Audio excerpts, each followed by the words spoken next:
Hey, welcome to Digging into the Bible. My name is Jim Barnard. This is a production of Tiller Coaching.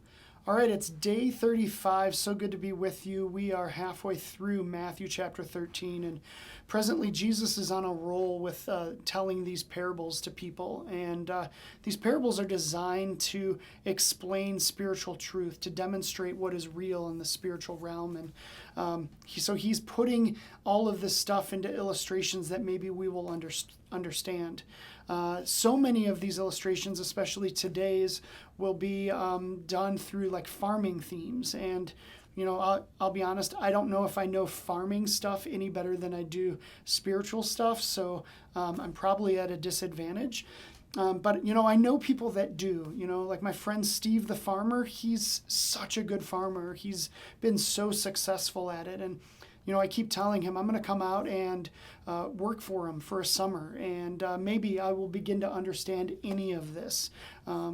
There's just something so magical about seeds and dirt and water and sunlight. Like there's true magic that happens in all of that, and I want to understand it. And so with that as the backdrop, we're going to try to learn some spiritual truths through today's reading. With that, let's go ahead and dig into Matthew chapter 13, starting at verse 24. He put another parable before them, saying, "The kingdom of heaven may be compared to a man who sowed good seed in his field.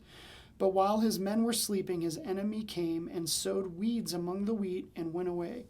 So when the plants came up and bore grain, then the weeds also appeared. And the servants of the master of the house came and said to him, 'Master, did you not sow good seed in your field? How then does it have weeds?' He said to them, 'An enemy has done this.' So the servants said to him, 'Then do you want us to go and gather them?' But he said, 'No, lest in the gathering the weeds you root up with the wheat along with them. Let both grow together until the harvest. And at harvest time I will tell the reapers, gather the weeds first and bind them into bundles to be burned, but gather the wheat into my barn.' He put another parable before them, saying, 'The kingdom of heaven is like a grain of mustard seed that a man took and sowed in his field. It is the smallest of all seeds, but when it has grown, it is larger than all the garden plants and becomes a tree, so that the birds of the air come and make nests in its branches.' He told them another parable. 'The kingdom of heaven is like leaven that a woman took and hid in 3 measures of flour till it was all leavened.' All these things Jesus said to the crowds in parables. Indeed, he said nothing to them without a parable. It was to fulfill what was spoken by the prophet. 'I will open my mouth in parables. I will utter what has been hidden since the foundation of the world.'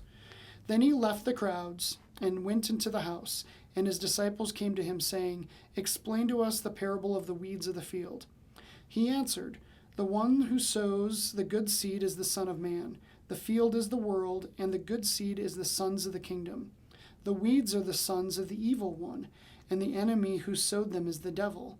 The harvest is at the end of the age, and the reapers are angels.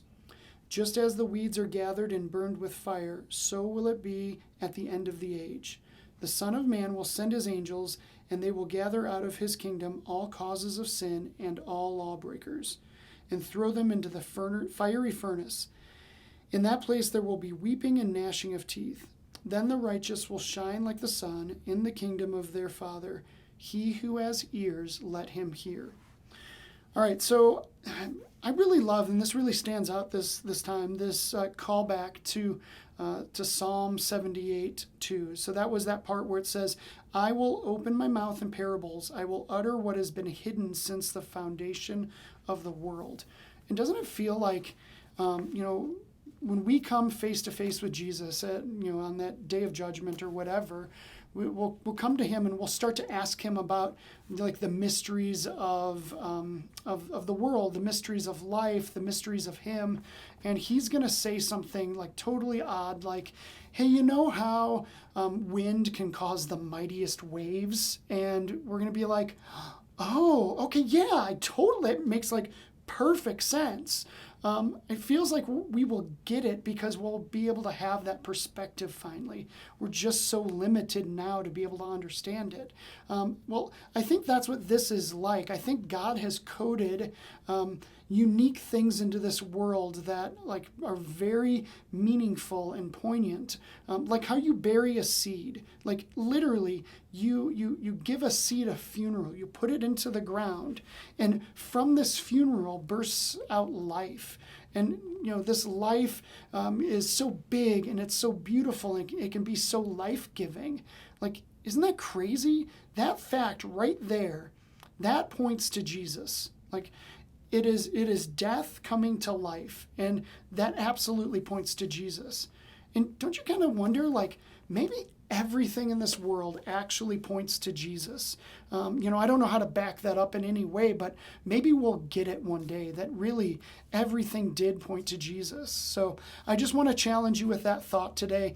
I'm definitely over time, so I'm going to wrap it up. Thanks for watching. Thanks for listening. I will see you tomorrow as we finish Matthew 13. See you then.